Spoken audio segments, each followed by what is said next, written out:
सर्वे भवन्तु सुखिनः सर्वे सन्तु निरामया सर्वे भद्राणि पश्यन्तु मा कश्चित् दुःखभाग् भवेत्।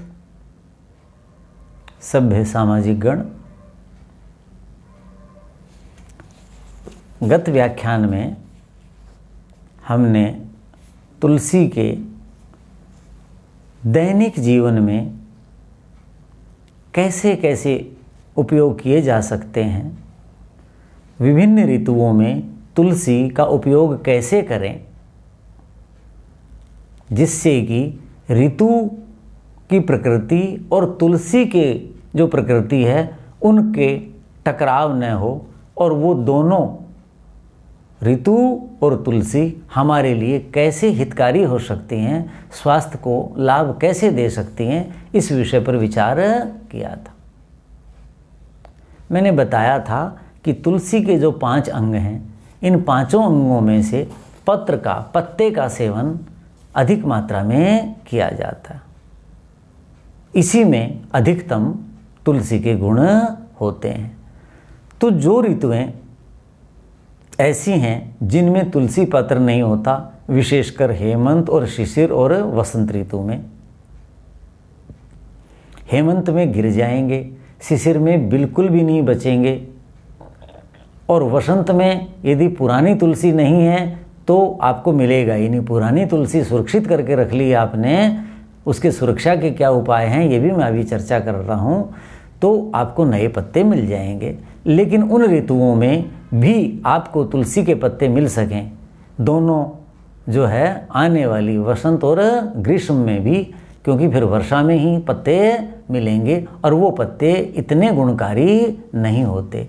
तो उन पत्तों को आप कैसे सुरक्षित रख सकते हैं? तुलसी का 12 मास उपयोग करें, लेकिन उसका मैंने बताया ऋतु की एक पद्धति है, उसके अनुसार ही उसका सेवन करें।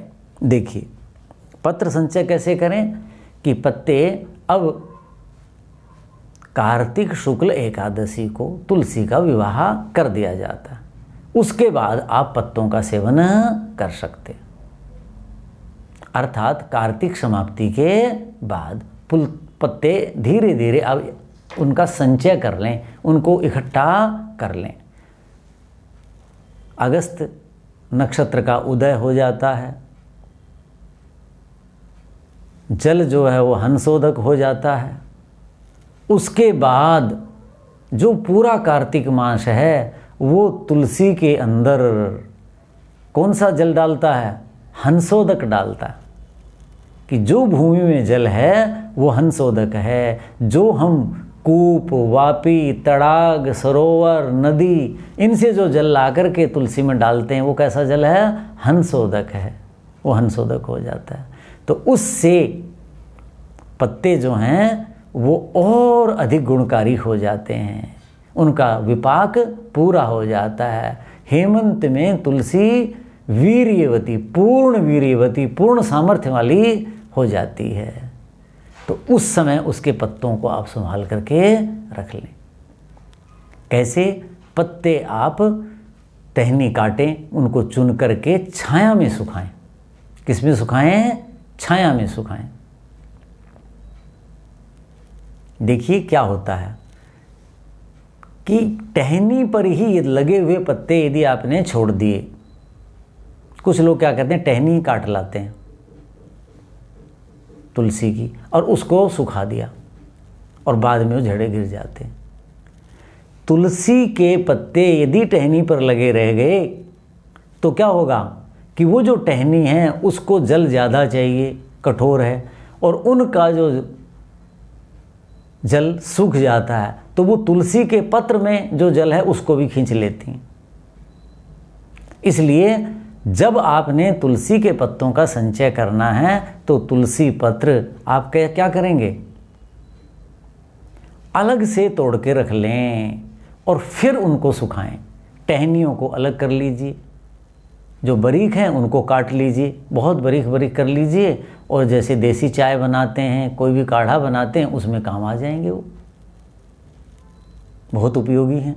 लेकिन जो केवल पत्तों का सेवन करना चाहते हैं तो वो पत्तों को जो ही तोड़ें उनको अलग कर लें उनकी वृत्त से, उनकी टहनी से, तो उनका जो सामर्थ्य है, वीर्य है, शक्ति है, जो गुण हैं वो उसमें संचित रहेंगे। अब सुखाने का क्या तरीका है? आप उसको धूप में न सुखाएं।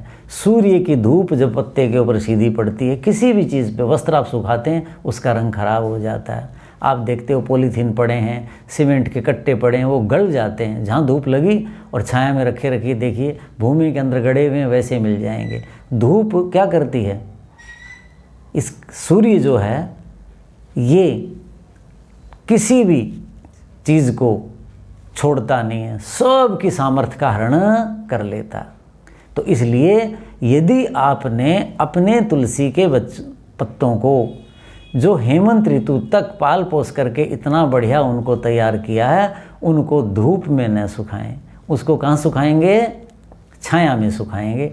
छाया में ऐसी जगह सुखाएं जहाँ पश्चिमी हवा तो इस समय पश्चिमी ही ज़्यादा चलती है, किसी दिन पूर्वी भले ही चल जाए, चक्रवात आ जाए तो वो पश्चिमी हवा जब चलती है, ताकि ये पत्ते जहाँ रखे हुए हों वहाँ इनमें जो है फंगस न लगे, जीवाणु न लगें। धूप से बचा करके छाया में ऐसे जगह जहाँ सीधी वायु लगे और वायु आए और इन तुलसी के पत्तों को कहे कि हे तुलसी माता, हैं तुम्हारा जो जल है वो हमें दे दो, हम ले जाते हैं, तुम्हारे अंदर विकार नहीं आएगा। और वो तुलसी के पत्तों के जल को वायु लेके चली जाएगी। वो जल और कहीं वर्षा के रूप में काम आ जाएगा और तुलसी के पत्ते सुरक्षित आपके पास रह जाएंगे। धूप में रखेंगे तो उनके गुण सूर्य के कारण कम हो जाएंगे। यदि छाया में और बंद स्थान पर रखेंगे, वायु जहाँ ताज़ा नहीं लग रही, तो क्या होगा? उन पत्तों में विकार आ जाएगा। तो पत्ते सुखाने के लिए आपने इस विधि का प्रयोग करना है।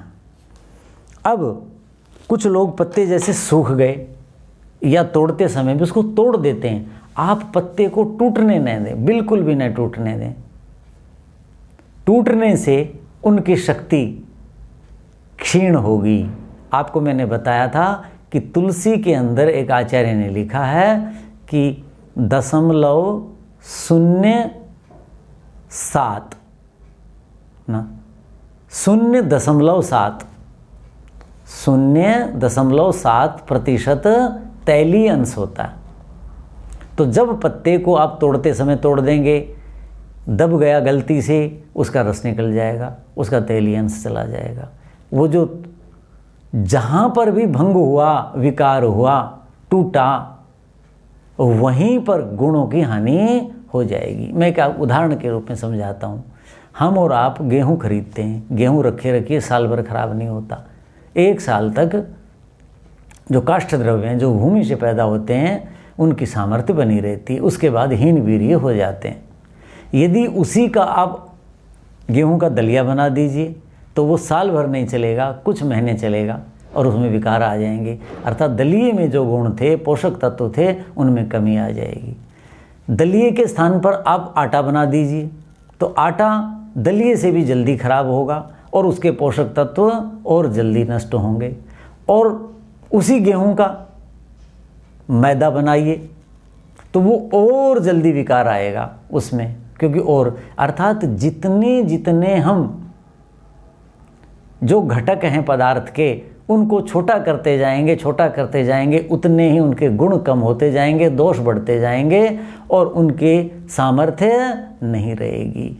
इसी से आप तुलसी के पत्तों के बारे में समझ लें कि तुलसी के पत्ते तोड़ें तो आलस से जल्दबाजी न करें, ढंग से तोड़ें, छाया में सुखाएं, हवा में सुखाएं, टूटने नहीं दें। कुछ लोग टूट गए और उसके बाद उनका चूर्ण बना देते हैं कि छोटे से स्थान में रख देंगे। वही दलिये वाली बात आ गई, वही आटे वाली और वही मैदे वाली बात आ गई। उनको करेंगे तो क्या होगा? उनके अंदर जो तैलीय अंश है वो उड़ जाएगा।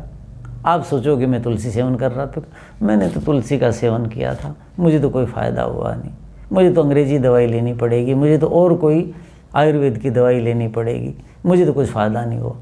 वो इसलिए नहीं हुआ कि आपने तुलसी नाम मात्र की सेवन की ना, तुलसी का नाम है बस, तो उन पत्तों को आपने ऐसे चूर्ण नहीं बनाना यदि पूर्ण लाभ लेना चाहते हैं तो। अब जब तुलसी के पत्ते सुखा लिए, जब इसका काढ़ा बनाना है, कषाय बनाना है, तो उसको 2 घंटे पहले भिगो दीजिए।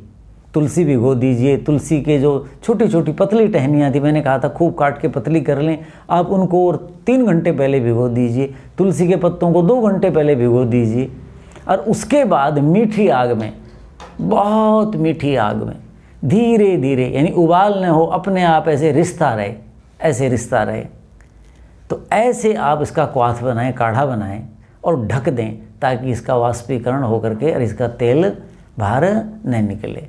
तो इस रूप में आप करेंगे तो क्या होगा, यदि आप सीधा रखेंगे और ज़ोर से आग करेंगे और काढ़ा ज़ोर से बनाएंगे तो वो काढ़ा तो बन जाएगा, लेकिन तेज़ आग से उसके अंदर जो तैलीय अंश है वो निकल जाएगा और तेज़ आग का ताप लगेगा तुलसी को, और तुलसी के जो टहनियाँ हैं, पत्ते हैं, उनको, तो क्या होगा, तेज़ ताप से उनके जो गुण हैं उनकी भी हानि होगी।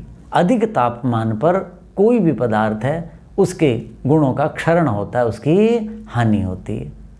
तो आपने उबालते समय इसलिए पहले भिगो देंगे तो कम आग में, कम तापमान में पहले ही रस निकलने के लिए तैयार बैठा है। बस जी हम तो बैठे हैं तैयार।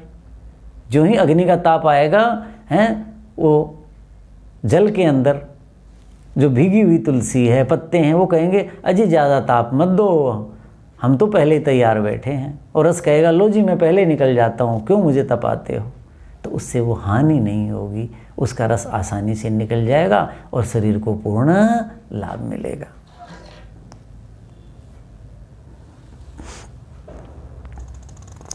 अब तुलसी पत्र का जल में डाल करके उपयोग करते हैं हम, पीने के पदार्थों में, भोजन भी बना लेते हैं तो डाल के रख देते हैं। तो उसमें मैंने पहले भी शायद व्याख्यान में उल्लेख किया था, फिर उसको दोहरा देता हूँ।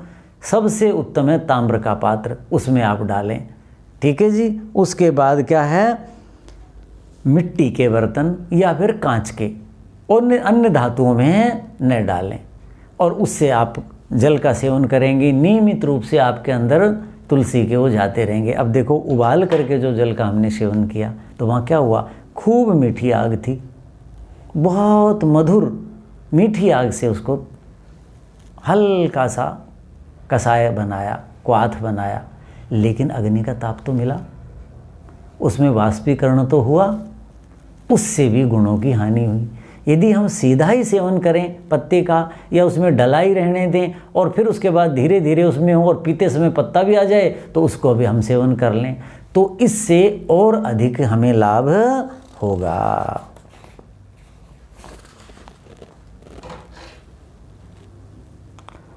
अब आपने देखा होगा तुलसी का पूजन किया जाता है। क्या किया जाता है, पूजन किया जाता है। अब लोग कई उपहास भी करते हैं। भारत की जो परंपरा है, विशेषकर पौराणिक परंपरा, उसमें कर्मकांड की बहुत बड़ी महत्ता है, और कर्मकांड तो जीवन में रस डाल देता है, बहुत संस्कार देता है और अंदर तक व्यक्ति को आप्लावित कर देता है, भाव विभोर कर देता है। इसलिए कर्मकांड करना बहुत आवश्यक। कुछ विचारधाराएं हैं, कुछ बुद्धिजीवी हैं, वो इन कर्मकांड की हंसी उड़ाते हैं, उपहास करते हैं। क्यों? कि इसमें बहुत सी चीज़ें अवैज्ञानिक, सृष्टि नियम के विरुद्ध उनको लगती हैं। लेकिन मैं कहता हूँ वो प्रथम दृष्टया ऐसी लगती हैं, उसके पीछे बहुत बड़ा लाभ है। जैसे पीपल की पूजा है, पीपल को चक्कर काटते हैं, दीपक जलाते हैं, लोग हंसते हैं, बहुत बड़ा लाभ है। जब अश्वत्थ पूजन का औचित्य, इस विषय पर कभी चर्चा करेंगे। तो ऐसे तुलसी है, आंवला है, इनका पूजन का विधान है। वट वृक्ष है, इनके पूजन का विधान है। बेल पत्थर है, इसके पूजन का विधान है। क्यों विधान है? कि ये वृक्ष जो हैं ये मानव के लिए बहुत उत्तम है, देवता हैं, ये मानव को देते हैं। जैसे देवता हमें देते हैं, ऐसे ये देव हैं। तो ऐसे ही तुलसी का पूजन किया जाता है हमारे परिवारों में। तो ये जो बुद्धिजीवी हैं, जो विज्ञान दृष्टि से चिंतन करते हैं, वो कर्मकांड न करें। क्योंकि वो इनकी महत्ता को विज्ञान की दृष्टि से सब जानते हैं और वैज्ञानिक रूप से इसका उपयोग करते हैं। उनको कर्मकांड की आवश्यकता नहीं है। लेकिन जो सामान्य बुद्धि के लोग हैं, जो विज्ञान दृष्टि नहीं जानते, सृष्टि के विज्ञान को समझ ही नहीं पाए, पदार्थ विज्ञान को समझ ही नहीं पाए, अग्नि, जल, वायु, इनका क्या संबंध है पदार्थों के साथ, इनसे क्या विकृतियाँ आती हैं, क्या इनमें उत्तमता आती है, गुण वृद्धि होती है, जो नहीं जानते उनके लिए कर्मकांड वरदान है। मैं वरदान कहूँगा उसको। क्यों कि इस निमित्त पुरोहित जी ने बताया, पंडित जी ने बताया, कहीं जो कथावाचक हैं उन्होंने बताया, उस बात को वो मान लेते हैं और उस निमित्त वो कर तो लेते हैं, नहीं तो विज्ञान उनको समझ में नहीं आता। और कर्मकांड वो कथावाचक या जो पुरोहित है उसके कहने से करें न, तो वो तो वंचित हो जाएंगे इन चीज़ों से, इनका लाभ नहीं ले पाएंगे। इसलिए हम कभी किसी की इस रूप में, कोई कर्मकांड के रूप में रुचि को देखते हैं तो उस रुचि का, उसकी प्रवृत्ति का उपहास न करें। धीरे धीरे उनको भी वो बात समझ में आ जाएगी। संसार में सभी स्तर के मनुष्य हैं। एक तो त्रिगुणी हैं, सत्व रज तम गुण है।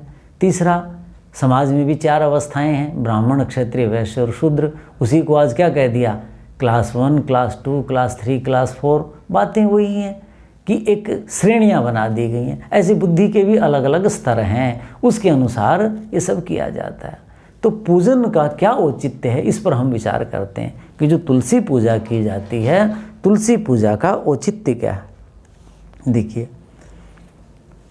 हर घर में, बहुत वर्ष पुरानी बात है, हिमालय भ्रमण की एक प्रवृत्ति है। हिमालय देवताओं की भूमि है, ऋषि मुनियों की भूमि, बचपन से सुनते आए, साहित्य में पढ़ा, तो घूमने जाना रहता था। एक बार एक मित्र हैं सुंदरनगर के, उनके साथ जाना हुआ, तो उनका ब्राह्मण परिवार में जन्म हुआ। तो वही ये विचार था कि हम शहर में नहीं रुकेंगे, शहर में वही चीज़ें, वही भोजन, वही सारी नालियाँ, वही गंदगी सारी, क्या करना है हमें। हिमालय तो मैंने कहा भाई आपके जो संबंधी हैं हम उनके यहीं रुकेंगे, ग्रामीण क्षेत्र में किसी शहरी संबंधी के यहाँ नहीं रुकेंगे हैं, और वहीं से हम उनके हिमालय को देखेंगे, वो क्या भोजन करते हैं, वहाँ का वो भोजन क्या है, वो संस्कृति क्या है, उसको जानेंगे। वो जानने के लिए जब पहली बार गया, बाद में तो फिर अभ्यास हो गया, तो हमने देखा जिस ब्राह्मण परिवार में हम जाएं, सबके यहाँ प्रवेश करते ही आंगन में इतना बड़ा गमला नहीं, मिट्टी का बना हुआ, और उसके अंदर 50-50, 100-100 तुलसियाँ, बहुत तुलसियाँ, काफ़ी चौड़ा, कोई 2 फुट का चौड़ा, 2 फुट बाई 2 फुट का, कोई 4 फुट का, ऐसे ऐसे बड़े बड़े, कोई और भी बड़े, यानी तुलसी। और इतना सजाव हुआ उसका, जो आल वाल कहते हैं हम उसको संस्कृत में, जिसके अंदर ये लगाई जाती हैं, तो उसकी बहुत सजा हुआ, उसके ऊपर तरह तरह के चित्र बना रखे हैं, यानी बस देवी मान करके कि तुलसी देवी है।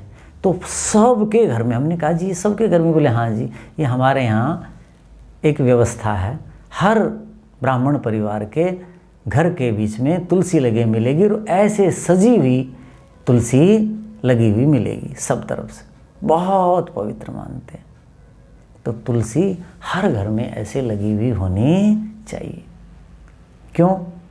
तुलसी तो पूजनीय है, देवता है, उठते ही उसके दर्शन हो, उसके पास से निकलें तो सुगंधित वायु से हमारा शरीर पवित्र हो, हमारे अंदर के फेफड़े जो हैं वो सारे शरीर में प्राणवायु को पहुंचाएं तुलसी की, तो वो निरोग करेंगे। कितने प्रकार की चीज़ें हैं। तो मैंने बताया था पिछले व्याख्यान में कि पंढरपुर में इतनी तुलसी लगाई जाती, कहते हो मलेरिया नहीं होता। और क्यों? कि ये जीवाणुनाशक है, तो शायद मलेरिया वाले मच्छर वहाँ इसके कारण नहीं होते होंगे, ऐसा बहुत वर्ष पहले मैंने पढ़ा था। तो ये जो तुलसी है ये हर घर में होने चाहिए और उसका पूजन करना चाहिए। पूजा पद्धति आपकी हो सकती है। अब क्यों करनी चाहिए? कई कहेंगे जी तुलसी तो जो है वो जड़ है, कुछ लोग कहते हैं जड़ है। इसके ऊपर भी शास्त्र क्या कहता है मैं चर्चा करूँगा, क्योंकि जड़ पूजा हो जाएगी ये तो। जैसे पत्थर के देवी देवताओं की पूजा, लकड़ी के देवी देवताओं की पूजा, अखबार आदि दीवार पे लगे हुए हैं उसमें चित्र हैं उनकी पूजा, वो पूजा नहीं है ये वो पूजा नहीं है, वो जड़ हैं, जड़ पदार्थों से हैं। लेकिन तुलसी क्या है? ये तो एक सजीव प्राणी है जिसके अंदर चेतनता है, जिसके अंदर इंद्रियां कार्य करती हैं, ये सब चीज़ें हैं, तो इसकी पूजा करनी चाहिए। देखिए कैसे करेंगे पूजा?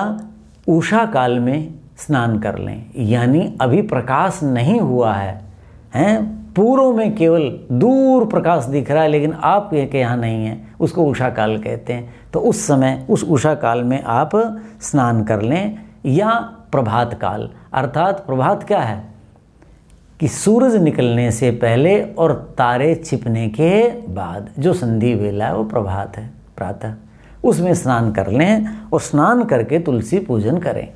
तुलसी पूजन कैसे करेंगे? श्वेत वस्त्र हों और धुले हुए होने चाहिए। पूजा जब करेंगे, देखो तुलसी स्वयं में कितनी पवित्र है, औरों को पवित्र करती है, तो किस लिए? तो उसके पास जब हम जाएंगे पूजा के लिए तो नवीन वस्त्र पहनते। नवीन का मतलब क्या है? धुले हुए, नए कपड़े बाजार से लाए हुए नहीं। नवीन से मेरा आशय है धौत, जो धुले हुए हों। और कैसे होने चाहिए? शुभ्र वर्ण के हों। श्वेत वर्ण के हों तो बहुत अच्छा है, नहीं तो शुभ्र वर्ण, बहुत गहरे रंग के नहीं होने चाहिए। और देखिए सामान्यतया भारतीय संस्कृति में क्या है, एक शब्द है धोती। पुरुष भी पहनते हैं और स्त्रियां भी पहनती हैं, दोनों। तो धोती दोनों के लिए, लेकिन अलग अलग हैं दोनों के लिए। तो जैसे हमारी मातृशक्ति जब धोती पहनती है तो अधोवस्त्र और उत्तरीय वस्त्र दोनों एक ही से हो जाते हैं। ऐसी पूजा के समय मैंने तो घर में भी देखा, पूज्य पिताजी दोनों समय यज्ञ करते थे तो धोती पहनते थे और ऊपर भी कोई और वस्त्र नहीं होता था, वही धोती ऊपर तक होती थी, बहुत बड़ी होती है। तो जो सिलाई जिसमें नहीं हो रखी, वो कहते थे नहीं भाई बिल्कुल ऐसा वस्त्र होना चाहिए जिस पे सिलाई भी नहीं हुई हो, यानी सादगी का प्रतीक, जो बढ़िया तरीके से धुलाया जा सके। जब सिलाई हो जाती है तो कपड़ा मोटा हो जाता है, बहुत सफाई नहीं हो पाती कोनों से और से, तो ऐसा वो करते थे। तो ऐसे माताएं धोती का मतलब क्या है कि जो रोज़ धोई जाए, स्नान करते हैं उसको धोते हैं। तो धोती का मतलब जिसको धो दिया जाता है, जिसको बासा नहीं पहना जाता है, वो आप पहन करके तुलसी के पास जाएं। पहले क्या करेंगे? ताम्रपत्र में, तांबे का जो बर्तन है, पात्र है, उसमें जल लें और जल लेकर के वो उसमें डालेंगे। तुलसी का सबसे पहले सेचन करेंगे, उसको जल देंगे। अब उसके बाद क्या करें? जल देने के बाद क्या होगा? दीपक जलाएंगे, धूप जलाएंगे। धूप का मतलब बाजार वाली नहीं, अब वो कितनी शुद्ध होती है क्या है मैं नहीं जानता। अगरबत्ती, अगरबत्ती क्या है? अगर एक औषधि है, रोग नाशक है, तो अगर की बत्ती होनी चाहिए। अब अगर तो बहुत महंगी है, बाजार में जो मिलती है मुझे नहीं लगता कि इनमें होती होंगी, तो आप स्वयं बना लें। तो धूप का मतलब क्या हुआ? जिससे सुगंध हो, वायुमंडल सुगंधित हो, रोग उसके नष्ट हों। वायुमंडल में जिससे जीवाणु जो तुलसी की हानि करते हैं वो नष्ट हो जाएं, ऐसी धूप बत्ती अगरबत्ती जलाएं। और ऐसे ही आप दीपक जलाएं। दीपक किसका हो? घृत का हो। पहले व्याख्यानों में मैंने बताया हुआ है कि दीपक जो है घृत का होगा तो क्या होगा? घृत विषनाशक है और अग्नि के संयोग से उसकी जो क्षमता है वो बहुत बढ़ जाती है, बहुत ज़्यादा बढ़ जाती है। तो वो भी तुलसी के आसपास के जितने जीवाणु हैं, वायु में हैं या भूमि में हैं, अन्य पौधों में हैं या पौधे के अंदर भी हो गए हैं, उन सबको वो नष्ट करेंगे। तो इसलिए तुलसी के पास धूप और दीप इसलिए रखा जाता है और वो रखा जाना चाहिए, उसका सेचन हम करेंगे। अब देखिए, तुलसी भी जीव है, मैंने बताया था, आगे भी चर्चा में करूँगा कि तुलसी बीमार होती है और पौधे बीमार होते हैं, उन पे आप देखो दवाइयों का स्प्रे किया जाता है। इसका मतलब क्या है कि वो सजीव है, वो रोगी भी होती है, वो स्वस्थ भी होती है। तो तुलसी के पत्ते स्वस्थ होंगे, उन स्वस्थ पत्तों का सेवन करेंगे तभी तो हम स्वस्थ होंगे, निरोगी होंगे। यदि तुलसी के पत्ते स्वस्थ नहीं होंगे तो तुलसी पर आप कीटाणुनाशक अंग्रेजी पद्धति की जो औषधियाँ हैं उनका करेंगे तो विषैले हो जाएंगे वो तो भारतीय पद्धति क्या है कि हमने तुलसी को उसी से शुद्ध करना है, उसी से उसके रोग नष्ट करने हैं। किससे? जो तुलसी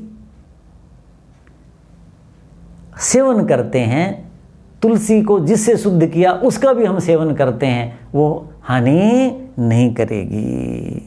तो इस रूप में ऐसा हम करेंगे। तो तुलसी को दीपक इसलिए जलाया जाता है कि उसके रोग नष्ट किए जा सकें। ये उसकी आराधना है, इसकी पूजा है। तुलसी के आगे घंटी बजाई जाती है। क्या बजाई जाती है? घंटी बजाई जाती है। 40 वर्षों से तो मैं पढ़ रहा हूँ पश्चिम के लेखकों को कि वो बताते हैं कि ये जो पौधे हैं ये संगीत सुनते हैं। पौधे क्या हैं? संगीत सुनते हैं। तो तुलसी को यदि हम मधुर घंटी, पीतल की कितनी मधुर आवाज़ होती है, बच्चे को भी अच्छी लगती है, वृद्ध को भी, युवा को भी, सबको, तो तुलसी को क्यों नहीं अच्छी लगेगी? तो जो तुलसी हमारे लिए अमृत है, जो हमें अमृत करेगी, उसको प्रसन्न करना, वो सुखद अनुभूति हो। और एक तुलसी कहाँ लगा दी जाए? आप सड़क के बीच में लगा दीजिए, धुआं आएगा, ट्रकों की, वाहनों की आवाज़ें होंगी, कितनी कर्कश आवाज़ें होंगी। वो तुलसी को उसमें परीक्षण कर लीजिए और एक उसके साथ की तुलसी आप अपने घर पे लगाइए और उसके सवेरे सवेरे स्नान करके, शुभ्र वस्त्र पहन करके, बिना झूठे मुँह आप ताम्रपात्र का जल दें, दीपक जलाएं, धूप करें, घंटी बजाएं और उसके बाद उन दोनों का प्रयोगशाला में परीक्षण कराएं। दोनों के पत्तों का, दोनों के जो स्कंद हैं, जो टहनियाँ हैं, उनका कितना अंतर मिलेगा आपको। क्योंकि दोनों जीव हैं, दोनों शुद्ध वायु चाहते हैं, दोनों रोग नाशक हैं। जैसे हम चाहते हैं ऐसे तुलसी चाहती। तो तुलसी का जो पूजन है, उसकी जो विधि है, जो भारतीय परंपरा में चली आ रही है, उसमें जो घी है, घी भी कैसा होना चाहिए? केसर डला हुआ हो या अगर हो, तगर हो, उसके अंदर डली हुई जावित्री या जायफल हो, यानी रोग नाशक औषधियाँ उसमें डली हुई हों, या लौंग ही डाल दीजिए और कुछ नहीं तो। और उसके बाद वो दीपक जब जलेगा और उसके जो प्रभाव से जीवाणु नष्ट होंगे तो वो कितना उत्तम होगा, आप लगा लीजिए अंदाजा। तो उन पत्तों का जब हम सेवन करेंगे तो पूर्ण लाभ होगा। ये नहीं है कि कहीं भी पड़ोसी के खड़ी है, रास्ते में खड़ी है तुलसी, सड़क के किनारे घर का है, पड़ी है, उनकी तुलसी लगी है, कितने गंदे जीवाणु उस पर आके गिरे हुए हैं, कितने उसने कर्कश आवाज़ें सुनी हुई हैं उस तुलसी ने। वो तो वैसे घायल है। जो घायल तुलसी है उसके पत्ते कैसे होंगे, उसका रस कैसा होगा, उसके अंदर धातुएं पुष्ट कैसे हुई होंगी, आप लगा लीजिए अंदाज़ा। तो तुलसी को ऐसे स्थान पे आपने रखना है और इस रूप में उसको करना है। अब जो तुलसी है, तुलसी की इस रूप में पूजा करनी कि तुलसी पूजा का मतलब ये आशय है कि तुलसी को पूर्ण स्वस्थ रखेंगे, निरोग रखेंगे, तो वो पूर्ण निरोग स्वस्थ जो उसके पंचांग हैं, पत्ते आदि सारी जो है मूल आदि, उसके बीज आदि, वो हमें पूर्ण स्वस्थ करेंगे। इसके पीछे ये विज्ञान है और इस विज्ञान को समझेंगे तो आप जो तुलसी की पूजा करते हैं, घंटी बजाते हैं, दीपक जलाते हैं, उनका उपहास नहीं उड़ाएंगे। चाहे वो इसके रहस्य को नहीं जानते, लेकिन वो कर अच्छा काम रहे हैं, उनको ये बताया जाए और स्वयं भी ये कार्य करें फिर तुलसी का इस रूप में सेवन करेंगे तो अच्छा होगा। आज का जो व्याख्यान है हम यहीं समाप्त करते हैं। शेष तुलसी के गुणों पर अगले व्याख्यान में विचार करेंगे। ओम शांति शांति शांति। ओम।